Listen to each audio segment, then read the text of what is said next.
Where did that music just go? Good morning, good morning, good morning. How's everybody doing today? That was weird. Um, I was trying to play around and the music just cut on me. Not cool. Uh, how's everyone doing? I see you, Dan. I see you, David. I see you, Elena. What's going on? Good morning. Um, what is happening right now on my computer? All right, I'm gonna ignore you for a second so we can focus. Sorry, Ryan, how's it going? Haven't seen you in a while, bud. Hope you're doing well. What is up, everybody? Um, I appear to be solo today, so if anyone wants to come up and hang out, shout it out, and I will try to drop the link. But if not, I think I'm fine hanging out alone, solo. Um, I was gonna pull something else up. I did. Where are you?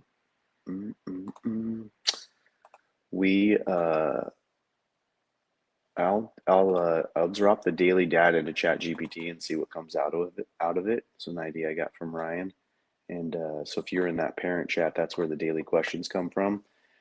Tech can't work with it, can't work without. Yeah, 100%, man. 100%. But all good.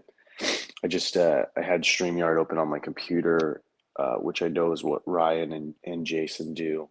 And I was just wanting to see like what the back end of that looked like and also see if I can be on like logged in the same account, and I could. So I just didn't have to invite my computer up on the screen because there's no camera there. So that's why I do it through my phone. But yeah, all that stuff, all good. I thought there was going to be a easier way to fade the music out and the intro video out to have a better transition. Um, but it didn't work out that way. So we'll figure that out another day. Not tomorrow, though. Next week. But yeah, good morning. Good morning, Jason. Jason is getting swole, y'all. He's at the gym doing it, doing his workout. Ryan is doing Ryan things, probably starting another company or creating a new brand. That's what I imagine Ryan is always doing. I'm here this morning. Like some of you may have known, brought the kids with me to school yesterday. School. The kids are on spring break. I brought the two younger ones, Brooklyn and Bentley, with me yesterday morning to my in-laws, their grandparents' house, and they got to hang out with their grandparents all day. Um, and then I went to work. I met up with them for dinner and dessert, and then we hung out at the grandparents' house, spent the night last night, and then I snuck out in the morning. They had a good amount of fun. Their grandparents like to take them to Dave and Buster's. If you don't know what that is, it's an arcade, um, and they love it. You know, they get to run around, do crazy things, play video games, uh, buy random little trinkets with their tickets and their winnings. Super fun and easy way to kind of hang out with the kids in a controlled area where they can be loud and crazy. So yeah, that's what they did yesterday. They had a little bit of a squabble later. So when I got to them, Brooklyn was a little upset with her brother and her mother. So they kind of walked into a tense situation. Um, I didn't, of course, I didn't handle it the best. So another day of me failing as a parent. So we'll see how I can turn this around. I don't know what it is. I think it might be if I'm trying to like look in and see what the issue is, I think it's a little bit of the leftover work stress and tension that I don't get to release usually. Um, it kind of weighs on me when it gets to be the end of the day and I get home to my family and I hear about these things and I, you know, I tend to think along the lines of, uh, you know, it's not a big deal. Like you guys just need to get over it and move on. But like I know part of that is like it's a big deal to them. So I was sitting there trying to explain to my daughter, I'm like, you gotta you gotta just let it go and not let him not let him get to you as much, or not let, because you're making it so much worse than it needs to be. And I've been trying to explain that to her for a while now. She has we kind of My wife and I, when we were thinking about it more, she has this very, I don't know what it is, but it's a special brain. Everyone has a special brain, right? But she can memorize stuff like we can't. Um, there's like a couple of instances where, she memorizes songs. So I don't know. Let's see. I was in like a StreamYard yesterday, I think Chels, and I had said, no, no, no, it was a comment online to the other waffles, and I'd said I had a one amazing thing that happened to me yesterday was I drove my kids into work. The drive was about an hour and 45 minutes, so it was a little less than my normal, or a little more than my normal commute because we went later. And the entire time, Brooklyn was sitting next to me singing songs.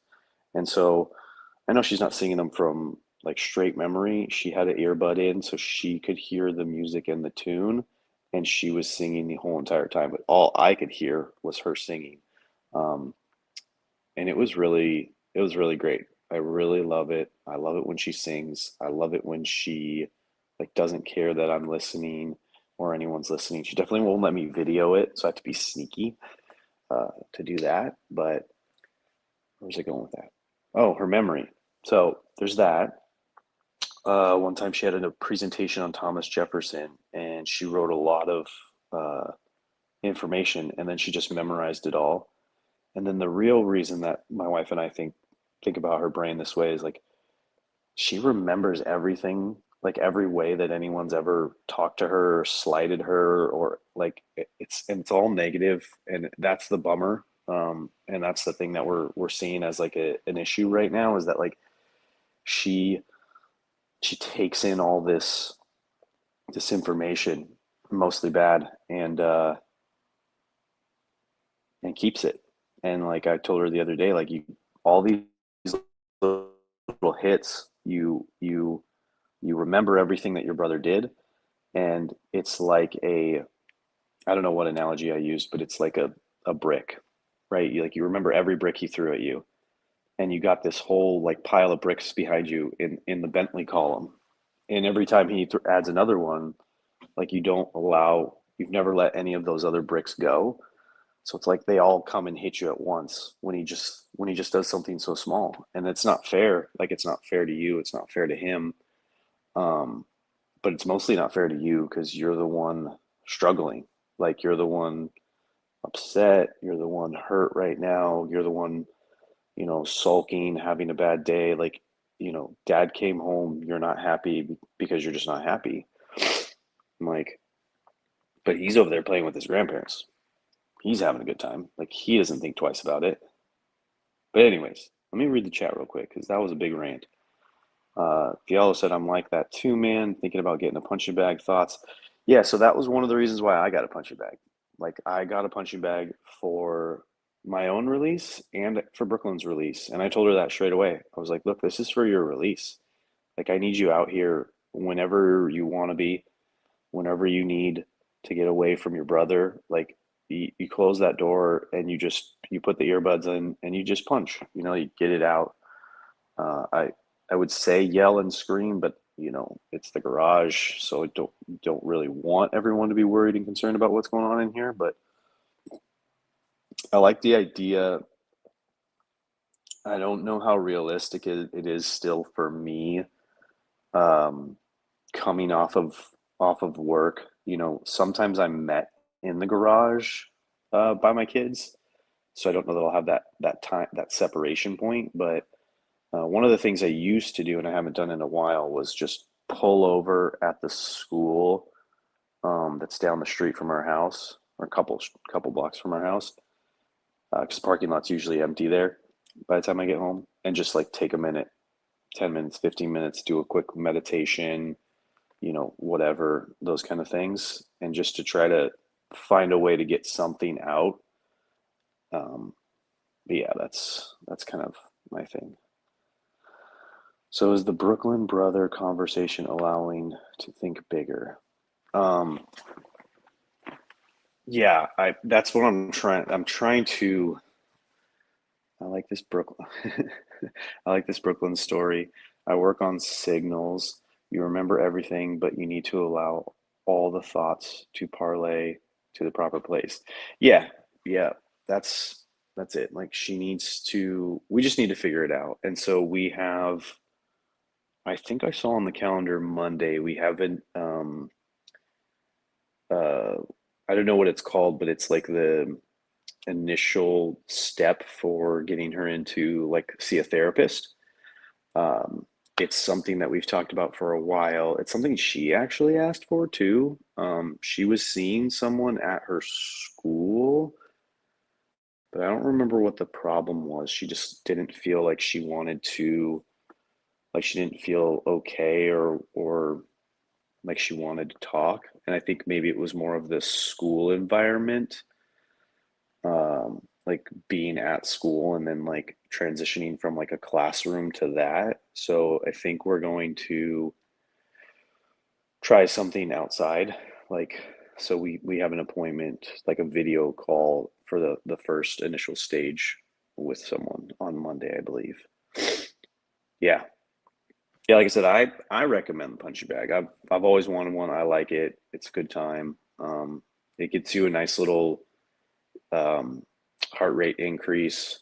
Like I work it into when I'm working out in the gym, I work it into my sets. So I'll do like, you know, 4 or 5 exercises, and then the last thing I'll do is like a minute straight of punching the bag. And I always think a minute's not a long time, but I'm pretty gassed when it comes to that last minute. So shout out to anyone who is an actual boxer or a fighter and has to go multiple minutes for multiple rounds. Kids can be like Venus and Mars, like 100. Yeah. I mean, kids turn into adults, right? Kids turn into adults who turn into relationships, who turn into husband and wife or anything like that. 100%. Maybe one day she could use the bricks to build something positive. Yeah, I know. That's so. And then here's the other thing about Brooklyn, the flip side to Brooklyn is that, like, and I think part of this has something to do with why she feels so deeply, is that she does feel so deeply. Like, I don't know like 100%, but like my assumption is that she's what you would call an empath, someone who leads really, really deeply with her feelings.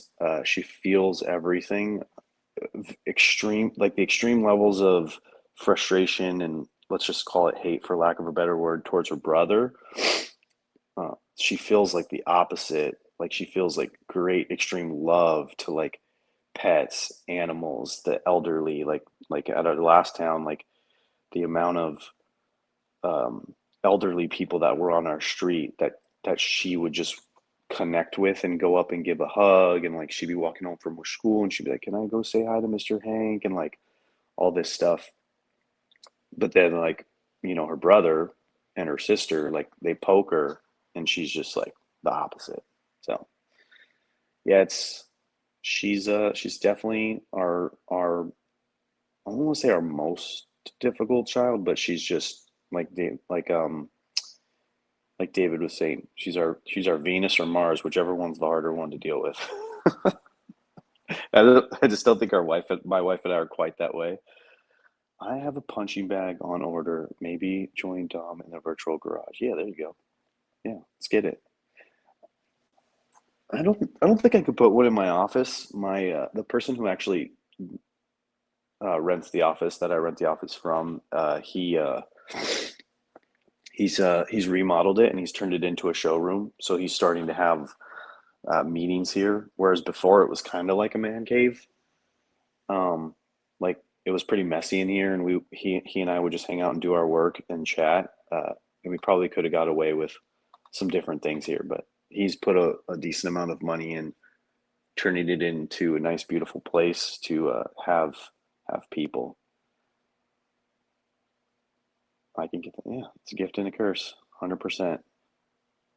Empaths are normally persons that understand and absorb others' thoughts. It's a skill set. Yep, I agree. I think everything about everyone can be turned into a skill set. They just have to figure it out, right? Like she has to figure out how to use her superpowers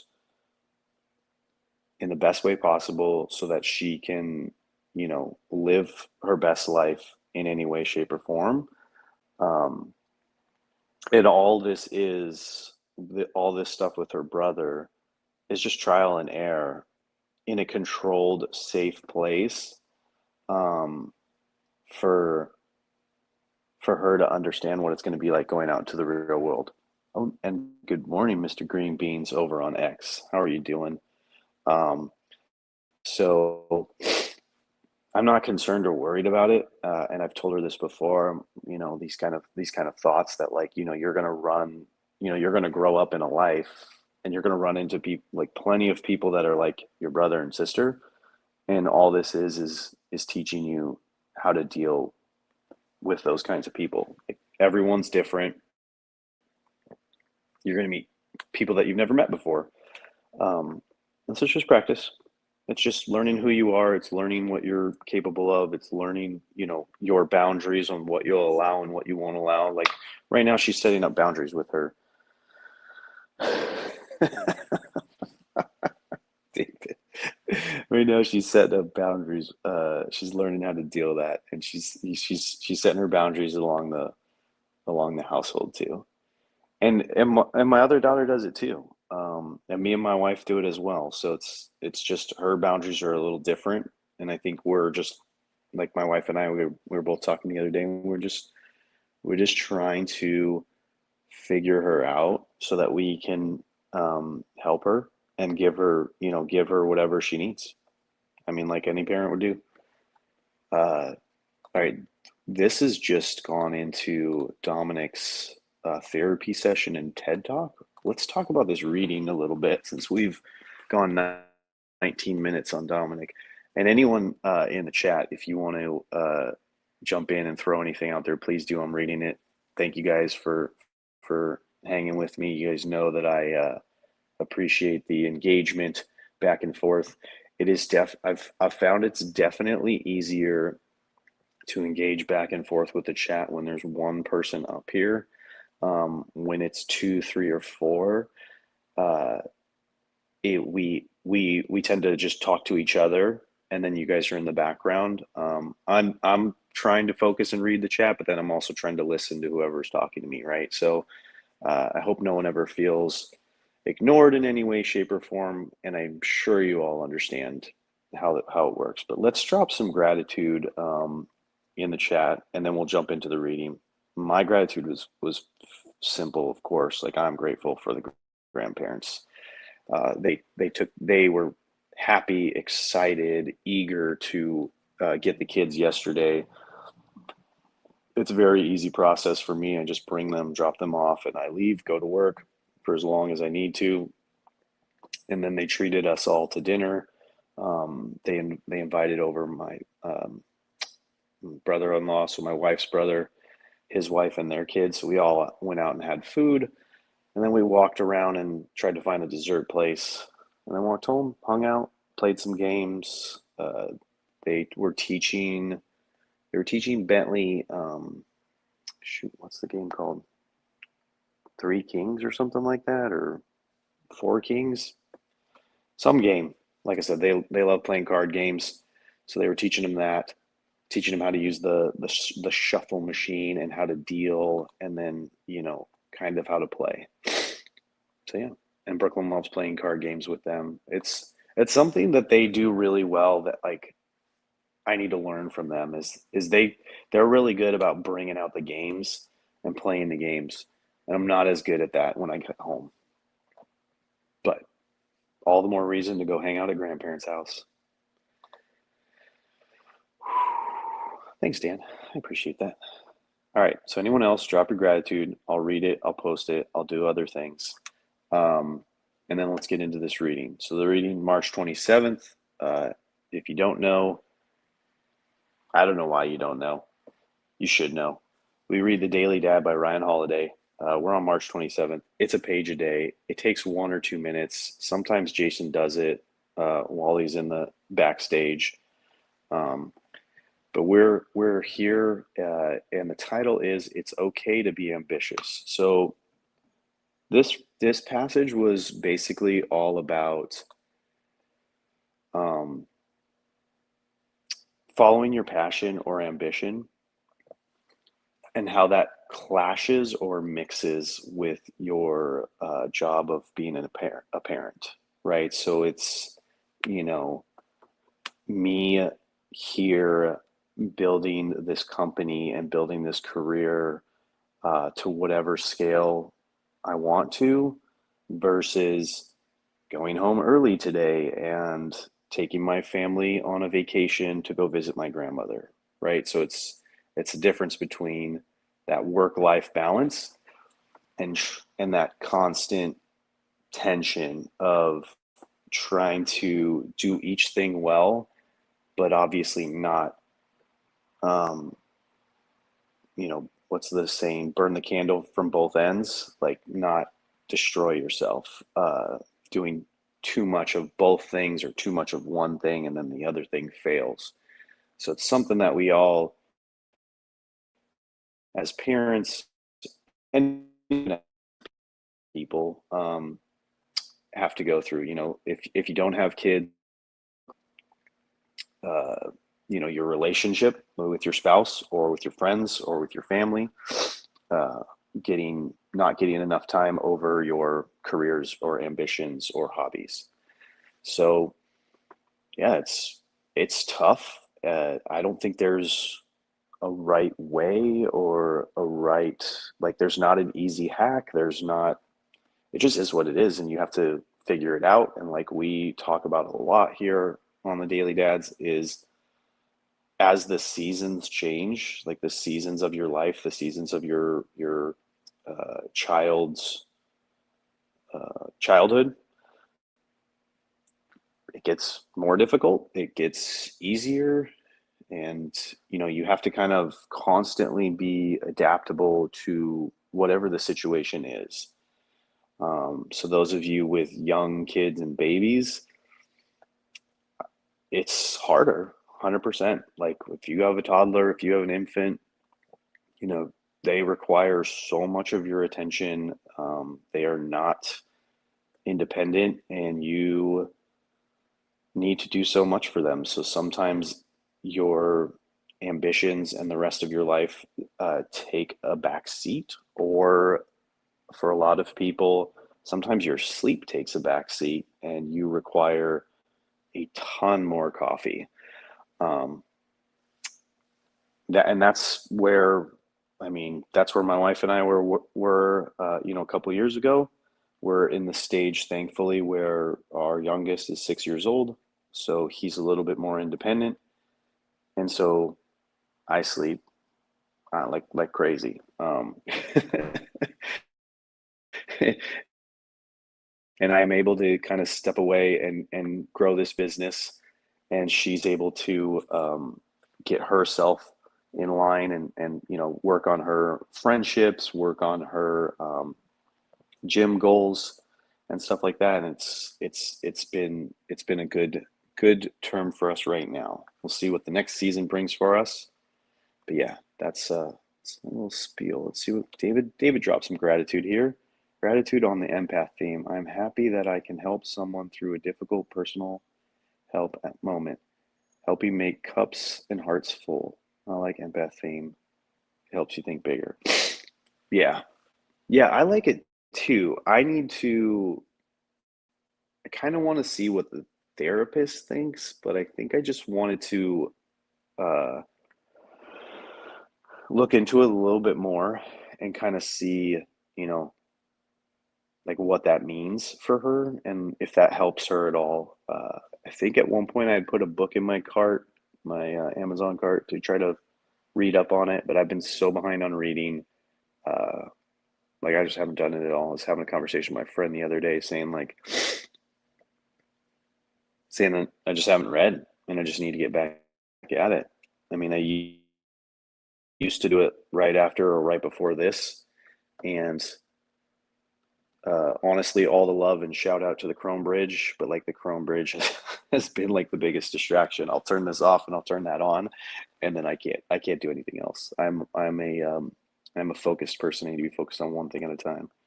What are some ideas you've put on the back burner specifically because you've had kids? Asks Jason. Hmm. Um. Yeah, I don't know. But I will think about it in the background as I read yours. Mine are probably travel and pursuing a more money generating career than teaching, but I regret nothing. Yeah,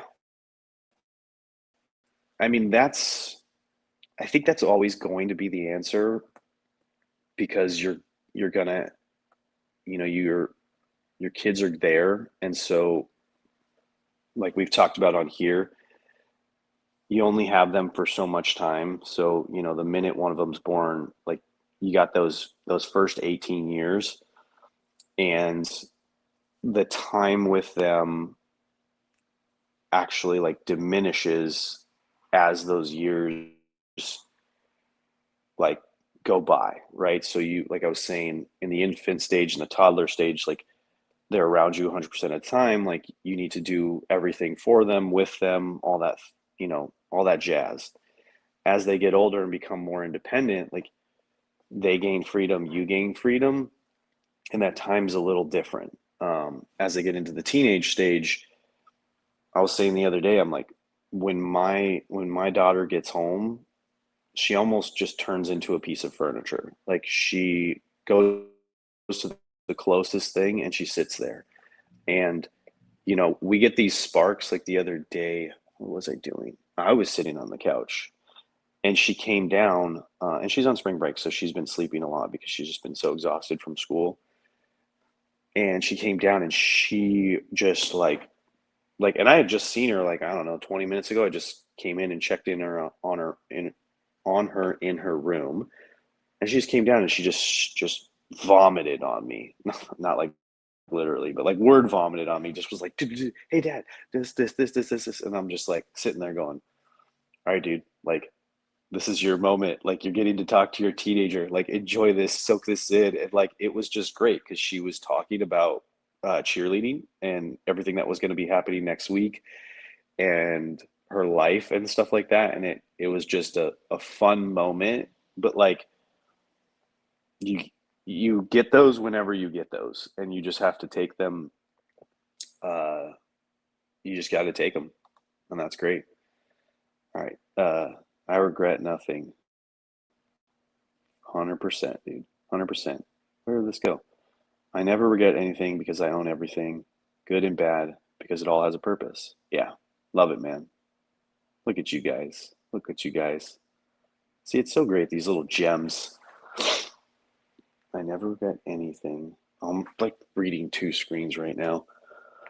All the mistakes, missteps, change of plans, they're all progress. Yeah, they're all one of the things that stoicism teaches is like every obstacle can be a path to a different thing. So, you know, the many different things that have happened in my life, all the obstacles, all the challenges, all the missteps, all my mistakes, all my failures brought me to where I am today. I wouldn't be who I am today.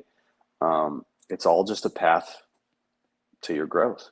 It's all making me the person that I am and the father that I am and the friend that I am, husband that I am, all those things. So, yeah, no, uh, everything seems bad in the moment, but, and most of the time it is like, it certainly is bad in the moment. But then once you get through it and once you've grown through it and learned through it, as long as you don't take it as, um, just this horrible, unfair thing that happened to you, and get into the stages of like pity and doubt and depression and all of those things, you can change just about anything into a form of growth um, in your life. So yeah, we went everywhere today. Let's go, chat. You guys are great. I didn't even get a chance to read my little summary or these questions. I didn't need ChatGPT's help today. I always just need a good chat. The Alchemist is a good book. Yeah, I'll have to check that out and write that down.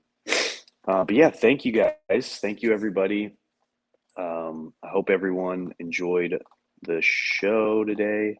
I want to check this out because I'm on my computer.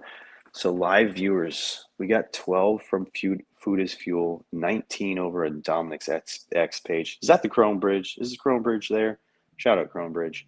We got a couple from Blaze and then a couple from VDad's Official. Let's go, everybody. So I appreciate you guys all being here, all listening. We're here basically every day. I'll be here. Well, actually, I don't know that I'll be here tomorrow. We'll see. So we're driving out to Arizona today. We're going to be in a different place, different house. Arizona's on the same time schedule as us, so I still might be waking up early in the morning, and then so yeah, we'll see. I can't commit to Friday, Saturday, and Sunday, but I will try. But yeah, you find us here live just about every day. Come join us. If you need the passage of the day from the Daily Dad, just hit me up or ask to join the chat. But yeah, that's it, man. Everybody have a great day. Hearts filled with gratitude and your mugs filled with coffee. MP, what's up, buddy? How you doing? To all my lurkers out there, we love you. Thank you for showing up, and we'll see you guys later. Peace. I mean.